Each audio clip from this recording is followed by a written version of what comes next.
ગુજરાતમાં બનેલા લઠ્ઠાકાંડ બાદ સમગ્ર રાજ્યનું પોલીસ તંત્ર હરકતમાં આવી ગયું છે। દારૂના દૂષણને ઉખાડી ફેંકવા માટે વલસાડ એસઓજી દ્વારા સર્ચ ઓપરેશન હાથ ધરાયું હતું, જેમાં પોલીસને એક મોટી સફળતા સાંપડી છે। વલસાડ તાલુકાના સેગમા ગામે એસઓજીએ દરોડો પાડીને દેશી દારૂ બનાવવામાં ઉપયોગમાં લેવામાં આવતો નવસારનો વિશાળ જથ્થો ઝડપી પાડ્યો છે।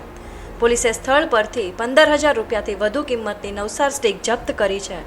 આ સફળ કામગીરી દરમિયાન એસઓજીએ જાવેદ અને સુલેમાન શેખ નામના 2 આરોપીઓની અટકાયત કરી છે। જો કે આ કેસમાં સૌથી મોટો ધડાકો ત્યારે થયો જ્યારે પકડાયેલા આરોપી સુલેમાન ઇબ્રાહીમ શેખની ઓળખ સામે આવી। સુલેમાન શેખ વલસાડ તાલુકા ભાજપ લઘુમતી મોરચાના પ્રમુખ હોવાનું ખુલ્યું છે। ભાજપમાં રાજકીય હોદ્દો ધરાવતા હોવા છતાં તે પોતાની વગનો ઉપયોગ કરીને આ પ્રકારની ગેરકાયદેસર પ્રવૃત્તિઓ ચલાવી રહ્યો હતો।